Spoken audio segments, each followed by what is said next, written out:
Então, sejam bem-vindos à nossa aula 6 da disciplina de Planejamento Agropecuário. A gente vai falar um pouquinho hoje sobre a gestão de recursos econômicos dentro do processo de planejamento. Tá? Bom, é um pouco óbvio falar disso, mas muitas vezes o óbvio tem que ser dito. Tá? O que é administração rural? Para que serve essa administração rural? Né?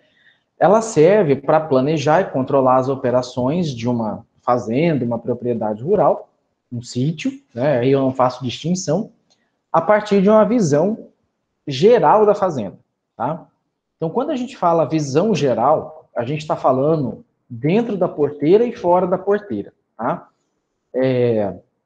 Esse conceito, ele foi adotado na verdade, desde o século XVIII já tem um pouco de menção a ele, mas formalmente ou cientificamente falando, foi a partir do século XX que passou a ser utilizado nas universidades que ofertam as aulas, os cursos, né, das áreas de ciências agrárias, tanto inglesa quanto americana. Em resumo, o intuito da administração rural era avaliar o grau de viabilidade econômica das práticas agrícolas. Como assim, professor? Antigamente, né, 1500, anos 1000, desde que o homem passou a não ser mais nômade, né? O que é um homem nômade? Ser humano nômade? Aquele que andava em busca de alimento, ele não tinha residência fixa e ele saía andando aleatoriamente buscando o alimento. Né? A expectativa de vida desse tipo de homem era de menos de 25 anos, né? Até menos, e conforme a sociedade foi evoluindo, o homem parou de ir atrás da caça do animal e começou a cultivar o que ele tinha de caça, né, agricultura, como um todo. E que até então a gente chamava de agricultura de subsistência, né, ou consumo de subsistência. Ele produzia somente para ele e ao longo do tempo ele foi ficando tão bom nesse tipo de item produzido que ele começou a trocar, fazer escambo, troca, com outros vizinhos ali, né, no comércio, não era cidade necessariamente ainda, eram pequenas vilas de varejo, em que eles se reuniam para fazer troca. Quem plantou arroz troca com quem plantou feijão, que troca com quem cria gado, que troca com quem cultiva verdura, e por aí vai, tá? Não existia necessariamente o comércio financeiro ali. Porém, alguns perceberam que para ele conseguir, às vezes, 1 quilo de feijão, ele tinha que trocar por 15 quilos de arroz, um exemplo, tá? Porque o feijão rendia mais do que arroz, ou a produção na mesma área de arroz era muito maior do que a produção na mesma área de terra do feijão, tá? Então começou a comercializar os excedentes, lá na época do comércio mercantilista, começou com a descoberta do Novo Mundo, né, com a descoberta das Américas, aumentou o comércio marítimo, e, por conta disso, houve uma certa preocupação não só com o que produzia, mas quanto produzia, onde produzia, para quem que seria comercializado. E aí, depois de um tempo, entrou na era industrial, que aquilo que era produzido no campo passou a ser produzido em larga escala, através da mecanização agrícola, através do nascimento das indústrias, e aí passou-se a preocupar com o estudo dos negócios agrícolas serem viáveis ou não. Tá? Quando eu falo de viabilidade, eu estou dizendo o seguinte, né? Eu tenho R$1.000 aqui. Esses R$1.000, compensa eu comprar uma cerveja pronta, já que a gente está no clima de final de semana, né? Ou compensa eu ir lá e comprar os insumos e fabricar minha própria cerveja. Né? E aí, o que compensa eu fazer? É mais viável eu comprar uma cerveja pronta ou é mais viável eu ir lá e fazer? Né? Então, eu não sei se eu cheguei a comentar com vocês no semestre passado, uma vez que meu pai inventou de fazer embutido, né? E uma vez que ele inventou de fazer vinho, uma vez que ele inventou de fazer polvilho, né? De fécula de mandioca, assim. Eu sei que a gente gastou 3 vezes mais para fazer, para não pagar, do que se tivesse lá do mercado comprado. Né? O custo saiu muito mais caro do que, sei lá, no mercado, lá na venda, lá no sitiante, no fazendeiro e comprar. Né? Então, é isso que visa a viabilidade, né? Com isso, a gestão se apropriava de alguns conceitos da administração, como se apropria até hoje, ou deveria apropriar, para aplicar eles à área de produção agrícola, a fim de manter o controle das operações. Manter em que sentido, né? Ver se está funcionando, se está funcionando como deveria, se está dando o retorno que deveria dar, tá? Em resumo, a administração rural vai estudar os processos de decisão das ações administrativas ligadas aí ao agronegócio, tá? Na prática, ela também vai aliar os resultados financeiros à produtividade da lavoura, da pecuária. Eu coloquei lavoura aqui, mas é lavoura, pecuária, enfim, né?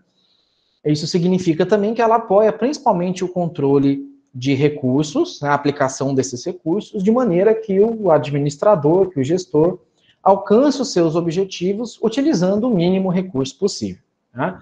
Quando a gente está falando aí, eu vou entrar no conceito de eficiência, eficácia e efetividade. Eficiência é o meio de se fazer as coisas, tá? Eficácia é o objetivo, é o fim. Cumpriu ou não cumpriu? Fez ou não fez? E efetividade é a permanência desse resultado ao longo do tempo, tá? Então, um conceito, por exemplo, de aplicando eficiência, eficácia e efetividade no futebol, eficiência é aquele jogador que cruza, que toca a bola, né, que dá o passe, né? Ele movimenta o jogo o tempo todo, tá? Não necessariamente ele faz o gol. É o jogador que movimenta ali a bola. O jogador que faz o gol é o jogador que está buscando a eficácia. A eficácia é fazer o gol. E a efetividade é ganhar o jogo. Então não adianta você tocar a bola, correr para lá e para cá e não fazer gol. Não adianta você fazer um gol e tomar 3. E não adianta você ganhar o jogo se não ganhar com placar suficiente para ganhar o campeonato, né? Porque no jogo passado você perdeu, ou porque tem um adversário aí, igual era o Vasco no passado, que precisava fazer 12 gols, ou, né, torcer para o adversário fazer 6 e ele fazer 6, né? No rival direto lá. Então, a eficiência dentro dos processos agrícolas, dentro da administração rural, é tentar fazer o máximo possível, esticar o dinheiro ali o máximo que der, para que você consiga ter um maior resultado ou melhor resultado com menos dinheiro investido, tá? E não é só dinheiro, eu falo dinheiro que é um jeito mais fácil de visualizar, mas o que se aplica nisso? Recursos materiais, né, equipamento, máquina, trator, ferramenta, recursos humanos, pessoas, né, zootecnistas, médico veterinário, gestores, comerciante, empresário, enfim, tá? Recurso financeiro, né, que é o que acaba viabilizando a maioria das execuções, e recursos mercadológicos, né, para que você tenha, o que você produz tenha para quem vender, você tenha meios de divulgar e de comercializar isso, e tenha meios de entregar também esse item comercializado, escoar a produção e tal, né? Não adianta eu comprar uma fazenda enorme, linda, maravilhosa, excelente para pasto ou para lavoura, né? Se ela fica em estradas bem ruins, estradas de difícil acesso e tal, tá? Então, para a região de São Félix, eu fui uma vez só, há alguns anos atrás, quando o Enemate foi dar um prêmio para o Pedro Casaldaglia, né? Foi em janeiro de 2018, a última vez que eu fui, né? E às vezes a gente andava nas estradas de terra assim por mais de hora, né? Sem enxergar um outro carro, sem enxergar ninguém. E às vezes tinha estrada de terra que era muito bom para andar, tinha estrada de terra que não tinha a mínima condição de andar, né? Pro lado ali de Juara, pro lado ali de Aripuanã, né? Também você vê um monte de fazenda grande, fazendo uma mais bonita que a outra, só que o produtor com dificuldade mercadológica ali de escoar a produção, tá? Como funciona o processo administrativo da fazenda, tá? Para conseguir administrar uma fazenda com eficiência, né, ou esperando a eficiência máxima para o negócio, é necessário entender os processos administrativos de uma empresa rural. Esses 4 processos administrativos que eu vou falar aqui para vocês, se um dia vocês resolverem estudar administração, vocês vão ver isso aqui, que isso aqui se aplica a qualquer tipo de negócio, qualquer tipo de empreendimento, se é rural, se é industrial, se é comercial, se é prestador de serviço e tal, tá? Então, você tem 4 etapas da administração que precisa seguir, né? eu sempre brinco, eu abrevio falando que é o PODC, que eu sempre falo pode crer, né? Que é planejar, organizar, dirigir e controlar, tá? Algumas áreas, alguns autores dividem, por exemplo, o termo organização em comando e controle, comando e direção, comando e ordem, comando e liderança, tá? Mas, em regra, são esses 4 itens, tá? O planejar, organizar, dirigir e controlar. Então, a tarefa de administrar envolve essa organização, tá? O planejamento é aquilo que a gente já veio falando, que é a essência e o foco da nossa disciplina, tá? Mas você só faz planejamento com um determinado objetivo, né? Se tiver outras etapas e se ele for cíclico, né? Você começa, executa, verifica e avalia, né? E retroalimenta ele, começa de novo. E o planejamento ele vai ser uma etapa que vai estudar e avaliar a situação atual, entre parênteses aí, diagnóstico, que é o que vocês fizeram, e ao mesmo tempo prever os acontecimentos, prever um nível de investimento, prever ações, objetivos, tá? E metas também. Desse modo, esse planejamento vai consistir num trabalho de preparação do empreendimento rural, a fim de adotar métodos e antever as consequências de uma ação. Como vocês fizeram a primeira vez, né, tiveram contato, assim, academicamente falando, a primeira vez com uma ferramenta de planejamento, obviamente eu não vou pegar pesado na correção, porque é a primeira vez. Se a gente fosse, por exemplo, se fosse num curso de administração, que isso ocorre com mais frequência, esse primeiro planejamento vocês iam fazer lá no primeiro semestre e ao longo do segundo, terceiro, quarto iam mudando. E quando você olha daí 2 anos e meio, aquele planejamento inicial, você vê que muita coisa mudou, né? Praticamente você quase que refez esse planejamento como um todo, né? Então, o processo de elaboração do planejamento é possível listar alguns objetivos, como aumento do bem-estar das famílias envolvidas, reconhecimento da empresa rural numa atividade, ela é tão boa que ela é referência nisso, ter o lucro aumentado em tanto tempo, como alguns de vocês colocaram, que eu já dei uma olhadinha, né? Ampliar a produção de leite, melhorar a qualidade da produção do leite, ampliar o rebanho, melhorar a infraestrutura da fazenda, né, da propriedade. Então, esses são os objetivos, é aquilo que você quer, né?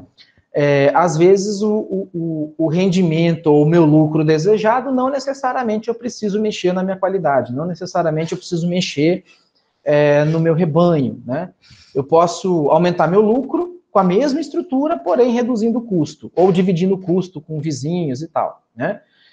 Os objetivos são os mais variados e diversos possíveis. No entanto, é importante a gente destacar que o planejamento deve sempre apresentar os passos que precisam ser seguidos e objetivos que precisam ser alcançados.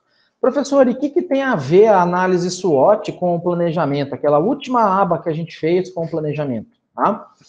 É essa a relação que eu vou fazer no trabalho de vocês. Eu quero ver se vocês conseguiram deixar claro para mim o objetivo, né? Se eu conseguir entender o que é que você quer, e se para alcançar aquele objetivo, você assim, tem uma noção, não é aproximado, né? Tem uma noção de quanto isso vai custar, é realista, se a análise das forças e fraquezas, oportunidades e ameaças está condizente com o que você planejou, é isso que eu vou observar, tá? Obviamente, eu sei que vocês fizeram conta, né, para ver retorno, viabilidade, o quanto queria ganhar. Eu vou fazer algumas contas dessas também, mas não vou descontar ponto, porque você fez um cálculo errado aqui, tá? Onde, geralmente, eu costumo pegar os erros, assim, mais grosseiros, vamos chamar assim. Eu lembro uma vez que eu estava trabalhando com a turma de administração e a turma queria montar um restaurante de comida italiana aqui em Cáceres, né? Bom, legal, proposta bacana, né? Geralmente, assim, restaurantes customizados, restaurantes, assim, padronizados, comida italiana, comida árabe, dá muito certo em cidade grande. Cidade, eu considero Cáceres pequena, né? Menos de 100 mil habitantes. Cidade pequena, assim, tem um certo receio, né? Tá bom, vamos ver. Tá. É uma ideia, né? Não é uma ideia que nasceu morta, mas é uma ideia que já me levantou um pouco de dúvida. Aí, eu comecei a olhar, falei, o que que eles vão vender? Ah, vai vender macarrão assim, assim, assado. Tipo o modelo de negócio do espoleto ali, né? Que você escolhe macarrão, molho, os temperos, as coisas que vai, né, colocar lá no macarrão. Tá, entendi o negócio. Aí ele colocou assim que ele planejava, eu falei, quanto que você pretende vender por mês? Ah, eu pretendo vender 70 mil reais por mês. Eu falei, tá bom. Qual vai ser o preço do seu macarrão, digamos assim? Ah, 15 reais o macarrão na época, né, para o cliente montar. Falei, bom, então por aqui eu já consigo descobrir algumas coisas. 70 mil reais dividido por 15 reais, que é o prato de macarrão, dá 4.666 pratos vendidos no mês. Dividido por 25 dias, dá 186 pratos todo dia vendendo essa quantidade, né? Jogando ali que final de semana talvez vende mais do que durante a semana, mas ainda assim, se você dividir aí 186 por... vamos colocar aí que ele fosse abrir almoço e janta, né? Vamos colocar aí em torno de 6 horas, né? 3 horas para o almoço e 7 horas e 4 horas para a janta, você tem que vender 26 pratos de macarrão por hora. É alto, tá? 26 pratos por hora, para o tamanho de Cáceres, é alto. Você está falando de 26 vezes 7, você está falando de 186 pessoas irem no seu restaurante para comer. É muito, né? Ainda quando você divide isso por 7 horas, que é o que eu falei, dá 26 pratos por hora, tá bem fora. Eu falei assim, ou você tem que, para chegar em 70 mil reais, você tem dois caminhos. Ou você aumenta o preço, só que você pode espantar cliente com preço mais alto, ou você reduz a sua estimativa de gasto, né, de receita bruta, né, que é os 70 mil reais que tinha previsto. Então, a ideia do planejamento é isso. Você começa a jogar números e aí você vê se os números começam a encaixar ou não. Tá? E esses números vão ser revistos várias e várias e várias e várias e várias vezes. Então, pode ser que tenha horário que você pode fazer mais barato a refeição para ver se atrai mais cliente. Você pode vender, por exemplo, durante a semana mais barato, durante o final de semana mais caro. Então, enfim, né? A ideia do planejamento é que você faça essas contas e comece a ver se encaixa ou não, tá? Então, para eu produzir, ter uma receita no meu sítio com venda de leite, eu tenho que, né, chegar a tantos tantos litros por dia, né? De repente, você começa a ver que aquela vaca não vai dar 70 litros de leite no dia, né? Para eu chegar na conta aqui que eu fiz, uma vaca, né, tem que produzir, em média, 70 litros de leite por dia, né? Eu sei que vaca, não sei aí se tem vaca que chega a produzir isso, eu acho que não, né? Mas eu sei que 30 litros ali de vaca, né, umas holandesas aí, dependendo, com muita ração ali, eu sei que pode ser que às vezes produza, né? Uma vaca muito cara também, né? Enfim, só para vocês terem a noção de onde eu quero chegar, tá? A organização, né, eu falei do planejamento e organização, que é a segunda etapa, né? Então, fez o planejamento, né? Se a gente fosse dar sequência naquele planejamento que vocês fizeram, naquela ferramenta que vocês, atividade que vocês mandaram, o segundo passo é a organização. Então, é onde você precisa organizar os processos. É onde você define os recursos, né? O que vai ser próprio, o que vai ser comprado, quais as ferramentas que você vai usar, se vai ser própria ou comprada.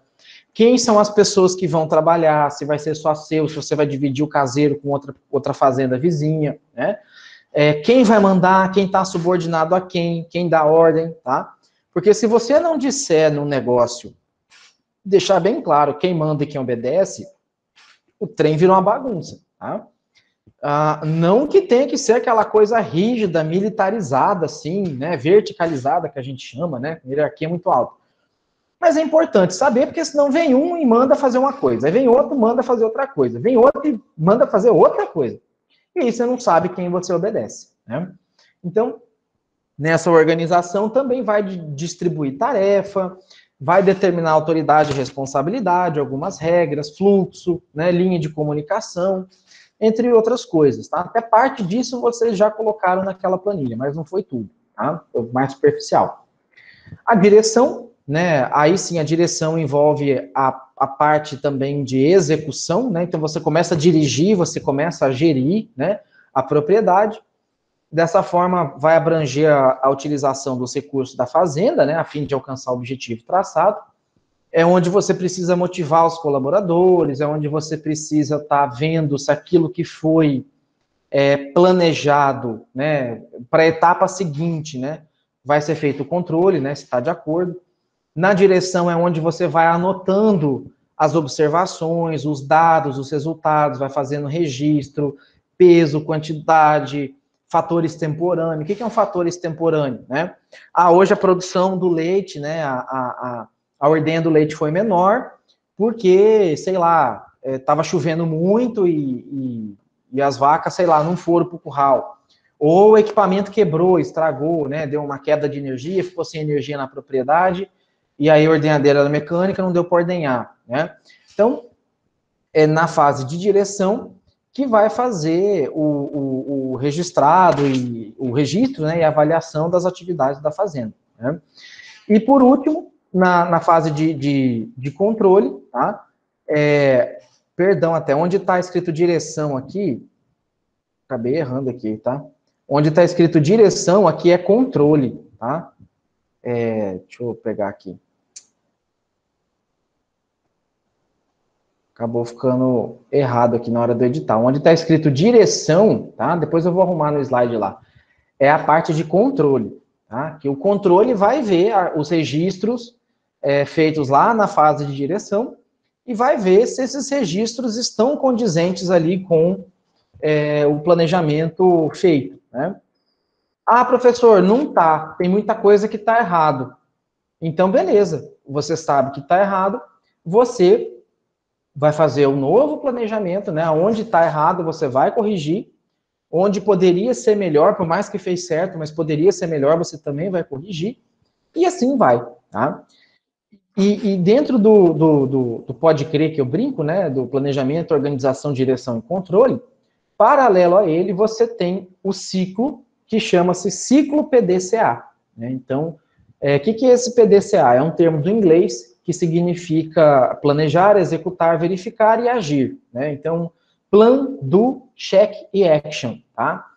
Que é o ciclo do planejamento. Então, você planeja, executa, verifica e avalia, tá? Planeja, executa, verifica e avalia, tá? Então, esse método do PDCA, que é uma ferramenta também do planejamento estratégico, é um dos itens utilizados para a gestão de recurso econômico, ele reúne alguns conceitos também da administração, tá? Ele é um ciclo, porque tem começo, meio e fim, tá? E ele não é a mesma coisa do Pode Crer lá que eu falei, do PODC, tá? Do Planejamento, Organização, Direção e Controle. Essa fase do PDCA, tá? Ele visa o processo que a gente chama de melhoria contínua, né? Então, o PODC vai estruturar, o PDCA vai fazer com que a melhoria seja contínua. Então, através da revisão dos planejamentos, das ações, do que foi feito ou não, você vai melhorando, você vai se atualizando, aí vai evoluindo. Então, por isso que muitas empresas, muitas fazendas, começam até a fazer planejamento, depois abandona. Por quê? Porque ele faz uma vez só, chega lá no final e fala assim, não deu nada certo, tudo que eu planejei aqui foi errado, perdi um tempão fazendo isso aqui. Aí ele não dá continuidade, né? Então, assim, é absolutamente normal, às vezes, o primeiro planejamento dá muito errado, dá muita coisa errada, né? E isso por quê? Né? Porque às vezes você não tem tanta noção, uma situação de pandemia que a gente está vivendo gera muito efeito reativo, muita coisa imprevisível, né? Hoje você não sabe se o certo é fechar, se é fazer lockdown, se é deixar aberto, se o mercado é melhor você fechar o mercado ou deixar ele aberto por 24 horas, né? Então, assim, tem país que está cogitando não é fazer lockdown, tem país que está cogitando fazer um negócio chamado Open Full. Todas as lojas abertas 24 horas por dia, né, para evitar aglomeração. Então, é ilógico, né? Se fecha, dá problema, fica sem vender, não entra receita. Se você abre o tempo todo, gera mais custo com energia, com funcionário, né? Hora extra noturna, hora extra, aquela coisa toda. Tá? Então, é muito difícil mesmo.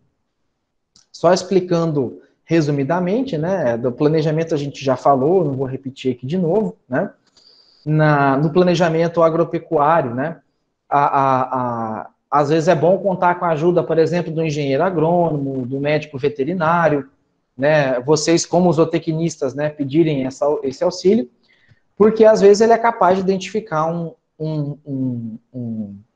uma resposta, algo que possa ser corretivo e que às vezes vocês não conseguem ali enxergar, né?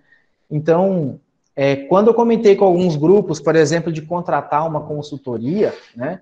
Uma coisa é, às vezes, a gente entender sobre determinado assunto, né? Outra coisa é, de fato, a gente dominar aquele assunto 100%, né? E quando eu falo dominar, não é fazer uma vez, né? Quando a ideia de você, às vezes, contratar uma consultoria é que a pessoa, a empresa, mexe com isso com frequência. Então, ela está muito atualizada sobre esse assunto. Uma ferramenta nova, um método novo, um jeito diferente de fazer as coisas, né? Esses dias eu fui comprar aí uma daquelas bombas Jacto, né? Aquelas bombas costal de 20 litros para bater veneno. Aí, 300 e pouco, R$ 400, falei, ai, que dó, né? Que dor comprar uma bomba dessa. Aí, fuçando aqui no Mercado Livre, eu achei uma bomba dessa aí que é eletrônica, né? Você não tem que bombear nada, tem que dar só uma carga nela, dura 6, 8 horas a bateria dela. E chegou ontem essa bomba minha costal. Eu tenho um terreno aí que eu tenho que passar veneno, que dá quase 3.000 metros quadrados, e eu passava veneno nele com uma bombinha de 10 litros. Eu tinha que encher 50 vezes essa bomba aí de veneno. Aí eu falei, já comprei uma elétrica, não tem trabalho nenhum, o trabalho é encher ela e carregar nas costas, o jato é constante, não cansa, né? Como a outra que você tinha que ficar ali bombando. Então, a ideia de uma consultoria externa é que você vai pegar alguém especializado e atualizado. Não que seja obrigatória, mas é uma outra visão que você vai ter, tá? A fase de execução do PDCA, né, é onde se pratica, né, muito parecido com as atividades administrativas. Na terceira fase, que é onde é feita a comparação, né, entre foi o planejado e com as metas estabelecidas. E aí, onde você também, lembra que eu falei de fazer anotação dos registros, né? Clima, planta daninha, praga, né? Fatores externos, né? A ponte quebrou e tal. Então, é importante isso, porque isso vai impactar nos resultados. E a ação, né? É você fazer, observar o que não deu certo, e por que não deu certo, tá? E aí, dar continuidade, refazer o planejamento e dar sequência como um todo, tá? E aí, quais são, né, as funções que essa fazenda deve ter? Né? As funções administrativas na fazenda tem tudo quanto é empresa, e na fazenda não é diferente, né? Então, a parte de produção, né? A produção ela está ligada às atividades que a propriedade realiza e aos fatores de produção que ela utiliza, né? Então, uso de insumos, geração de produto ou serviço, né? Então, tem que estar de olho quantas horas máquina de trator que você faz uso, quantas horas né, fala homens dia, né? Quantos homens você precisa por dia para executar essas tarefas. E quando eu falo homens, estou falando, né, de ser humano, né? Não necessariamente do gênero sexo masculino. Quantos hectares ao ano vai cultivar, quantos litros por hectare que tem que gastar de herbicida, por exemplo, né? Entre outras coisas. Então, como eu falei, às vezes a parte de produção, quando você anota, né, quando você... Peraí, só um pouquinho. Cachorro latindo aqui. Peraí. Então, quando você tem o controle, a anotação, né, dos fatores de produção, você às vezes nem precisa aumentar a sua receita.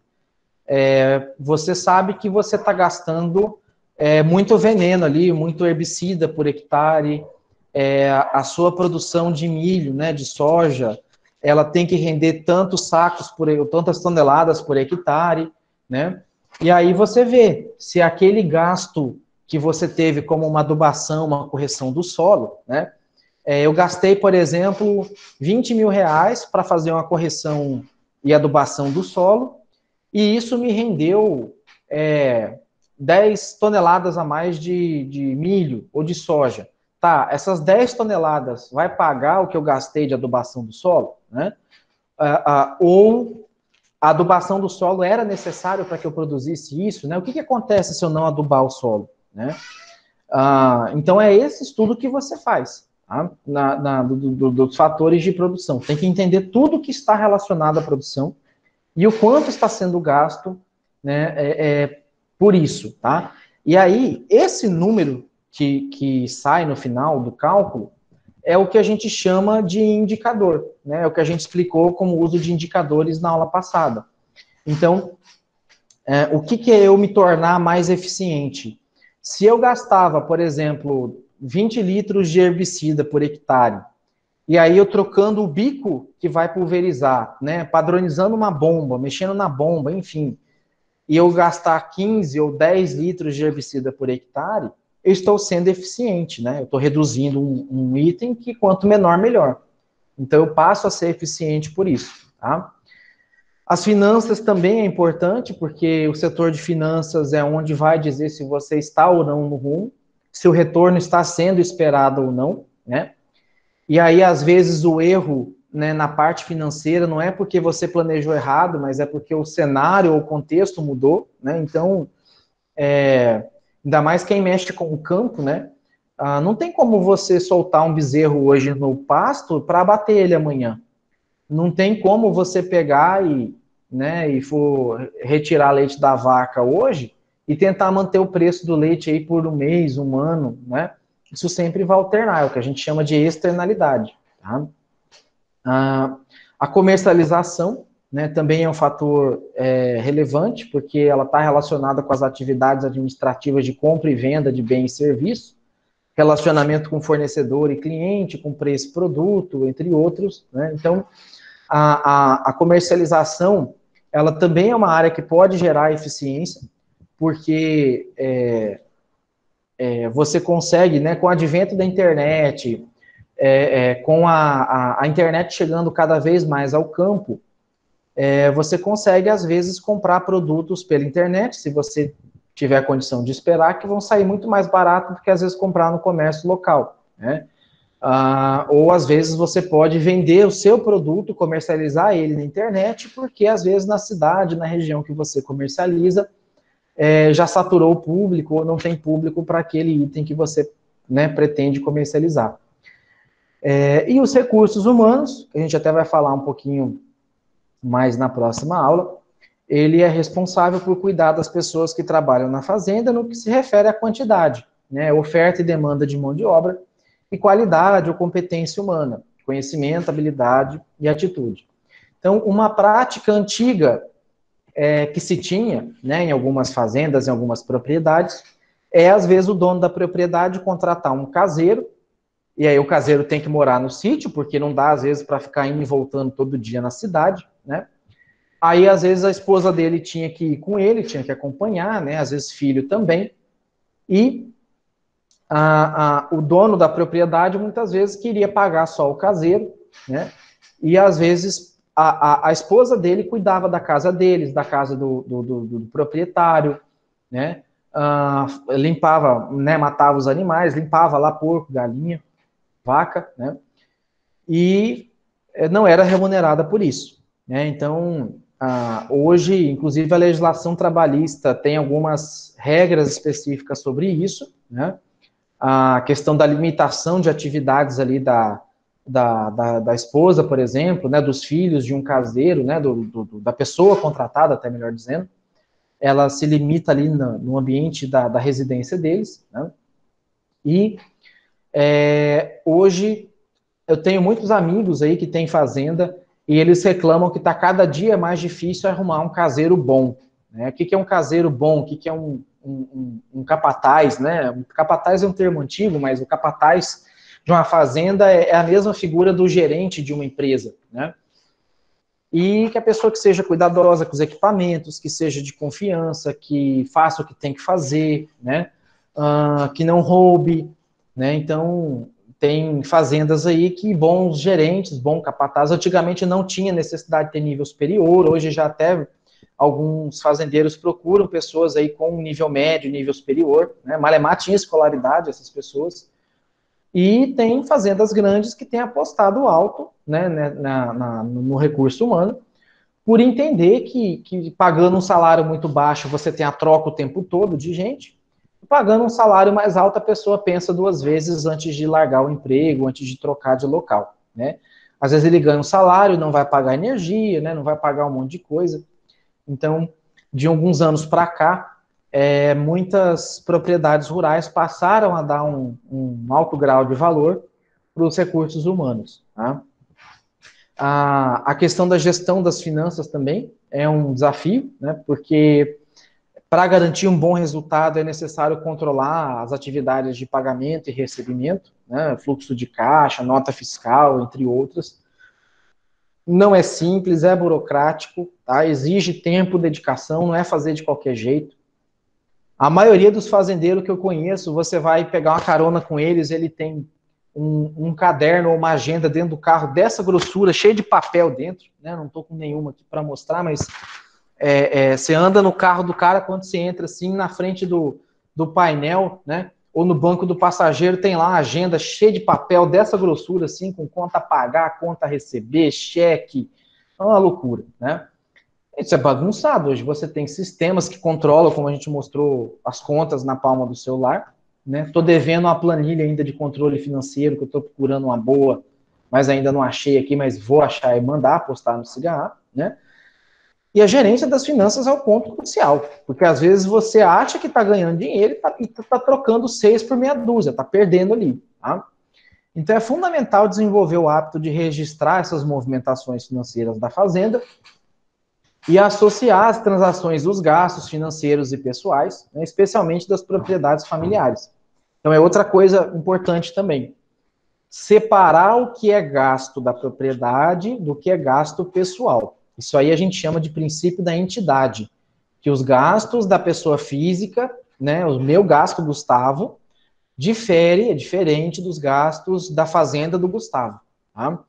Então, por que isso? Porque às vezes não é a fazenda que está quebrando ou está indo mal das pernas. Às vezes eu que estou enforcando com as minhas contas as contas da fazenda. Ela é uma fazenda rentável, mas eu estou enfiando despesa nela, estou enfiando conta nela, que está atrapalhando a funcionalidade dessa fazenda. Então, é muito comum, assim, aqui em Castro isso acontece demais. O cara abre um comércio, no primeiro mês ele vende muito bem, no segundo mês ele vende muito bem, aí ele já começa a fazer piscina na casa dele, já começa a trocar de carro, comprar carro zero, né? E não faz uma reserva do negócio para períodos, né, de vacas magras, digamos assim. Ele vai gastando como se não houvesse amanhã. Ele pega o resultado do mês anterior e, né, vai torrando.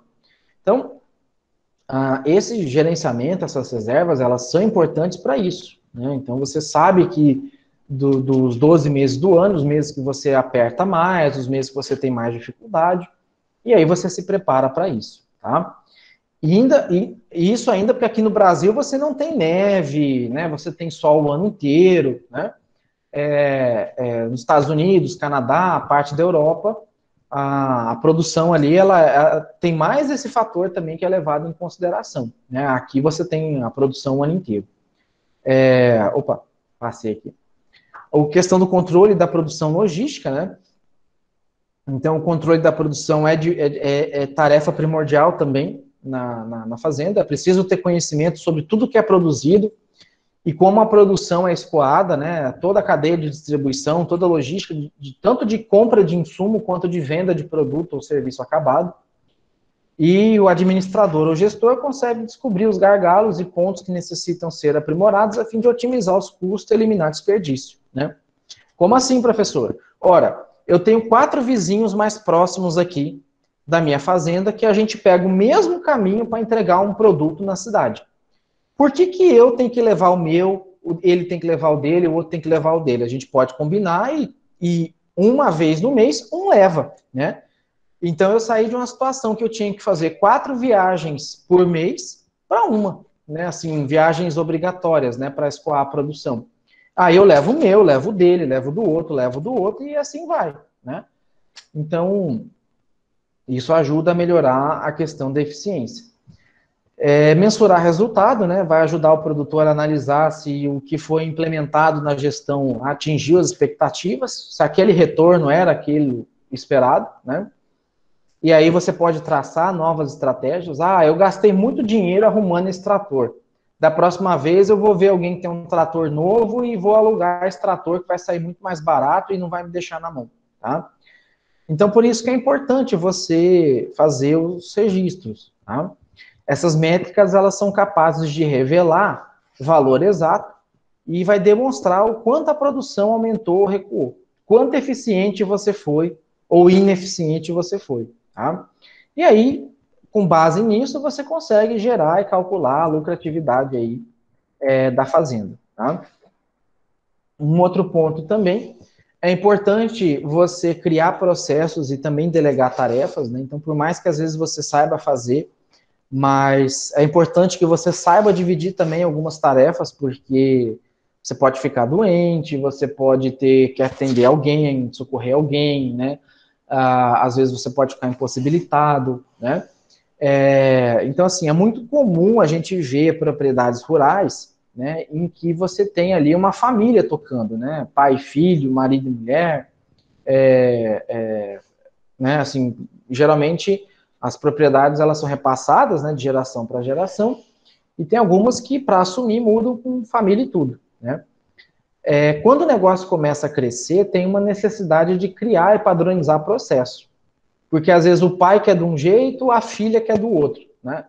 E aí a filha fez faculdade, está fazendo faculdade com a maioria de vocês, o pai não fez, ou a mãe não fez, e aí o pai ou a mãe vem com carteirada falando que a vida inteira criou os filhos assim e que agora não vai mudar, né?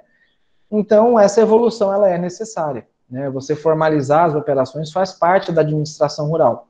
Quando eu falo formalizar, é registro, anotação, comparação, entrar na internet para pesquisar como que está sendo feito em outros estados, em outros países, né? Então, é isso que eu digo, né? Alguns funcionários e a equipe precisa ter papel bem definido, né? Dessa maneira, as operações conseguem seguir sem envolvimento constante do gestor. Então, se você divide as tarefas e cada um sabe o que é para você fazer e o que é para você não fazer, né, o que é papel seu e o que é papel dos outros, né, você sabe que quando o fulano faltar ou se ausentar, você sabe o que ele tinha que fazer e aí o processo não fica parado. Você não vai fazer sempre porque não é seu papel. Você vai fazer porque ele está ausente naquele momento, tá?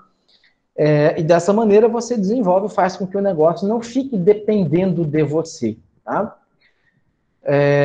Alguns princípios, né, do bom administrador rural. Então, um bom administrador é aquele que sabe utilizar esses princípios, técnicas e ferramentas administrativas, consegue decidir e solucionar problema. Então, ele tem um problema, ele já tem um procedimento padrão para resolver aquele problema, ele já tem uma resposta pronta, né?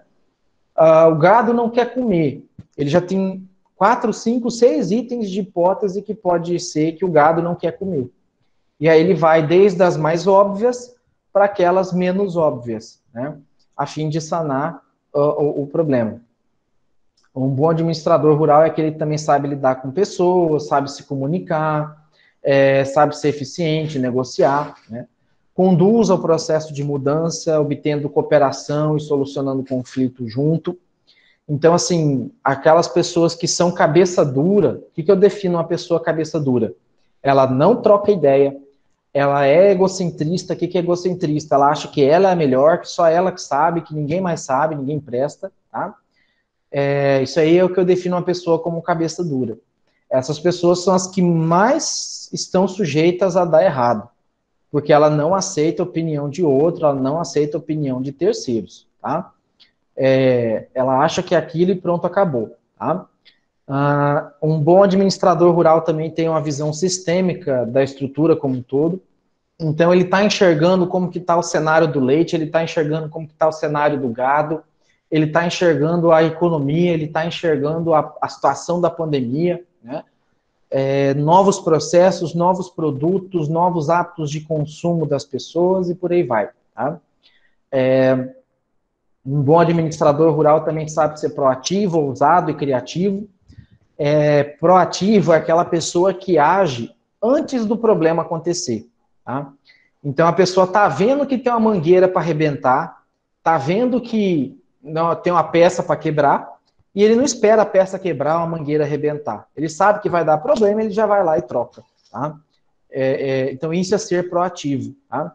Ousado e criativo, né, é no sentido de fazer as coisas diferentes, você usar a criatividade para solucionar um problema, né? Às vezes a criatividade se mistura um pouco ali com a gambiarra, né? No sentido de inovar, mas se estiver funcionando, tá bom, né? Ser um bom líder, né? Não é porque você trabalha no meio do mato, de planta, que você tem que ser ogro, grosso, estúpido. Então você tem que saber liderar, e quando eu falo liderar, as pessoas confundem firmeza na decisão com grosseria, né? Então, ele acha que dar ordem é só gritando, e não é assim, tá? Então, você tem que fazer com que a pessoa seja persuadida, convencida da sua ordem, né? E o líder é aquela pessoa que conduz a resultados, né? Então, é uma pessoa que tem que dar exemplo, uma pessoa que, né? Não adianta eu querer cobrar do meu caseiro para ele começar cedo o trabalho, né? Junto comigo, se eu demoro a acordar, se eu demoro a levantar, né?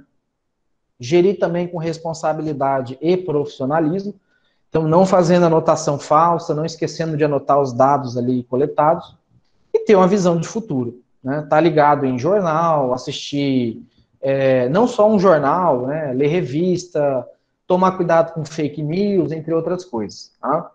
Então é preciso entender todos, né, os setores também que compõem o agronegócio, né? Então a gente tem 3 definições aí dos setores, né? O antes da porteira, dentro da porteira e depois da porteira. Então, antes da porteira são as indústrias de fornecedores de insumos, né? E serviços, maquinário, fertilizante e defensivo. Dentro da porteira são as atividades que são inseridas na unidade produtiva, né? O manejo, irrigação, colheita. E depois da porteira é a operação de armazenamento, beneficiamento, distribuição, venda, né, a entrega como um todo. Tá?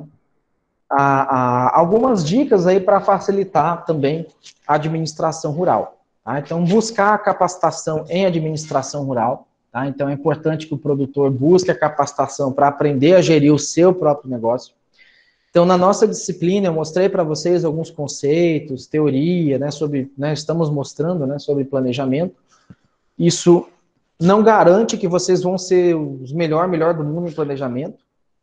E eu sempre recomendo alguns cursos de capacitação, né, da Embrapa, Senar, Sebrae. Ah, mas Sebrae é para empresa, professor. Sim, já falei que o negócio rural, a administração rural, não difere muito da empresa que tem, né, CNPJ, venda e tudo, né? Então, tem conceitos que dá para você assimilar e trabalhar em conjunto. Na hora de avaliar o desempenho do negócio, né, o que vai determinar se ele está indo bem ou não é os resultados. Então, né, fazer o controle correto, a anotação correta, tá? Entender a performance, observar os erros, corrigir as falhas, né?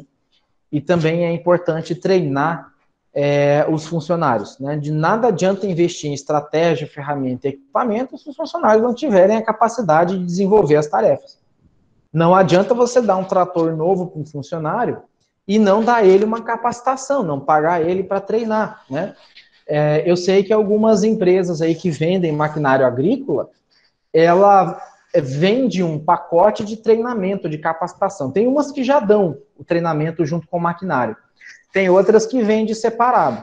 Aí a pessoa muito muquirana, mão de vaca, fala, não, isso aí eu vejo no YouTube como é que funciona, isso aí eu vejo como, né, eu já conheço máquina, eu tenho um curso de formação de máquina agrícola e tal. Beleza. Aí ele aperta um botão errado, ele quebra, ele faz um procedimento errado com a máquina, uma máquina de 1 milhão, 2 milhões, 5 milhões, 10 milhões de reais. Né? Então, você não vai botar 10 milhões de reais na mão de um funcionário despreparado, desqualificado. Né? E fazendo isso, a empresa poderá colher bons resultados e se desenvolver como uma empresa rural. Ah, professor, mas eu vou pagar para o meu funcionário fazer um curso caro desse e depois ele vai embora. Ele vai embora porque provavelmente você está pagando um salário ruim, você fez uma pesquisa de salário errado aí no mercado, ou você não está sendo um bom líder, ou você não está dando boas condições de trabalho para ele, ele vai embora mesmo, porque todo mundo quer trabalhar num lugar que goste, que se sinta confortável e tal, né? Então, às vezes eu escuto muito empresário e fazendeiro, né, falando isso. Eu não gasto com treinamento com funcionário, porque depois ele vai lá e me dá o pé na bunda, né, me dá o pé nas costas aqui. Então, tem alguma coisa errada, porque, via de regra, não era para ele fazer isso. Se ele fosse embora mesmo, ele ia para outro estado, alguma coisa assim, que aí não tem como você controlar isso daí, né?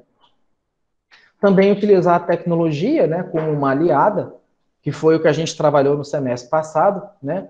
Um bom software de gestão agrícola, uma boa ferramenta, né, de controle, de gestão, de acompanhamento, de emissão de relatórios ali, né?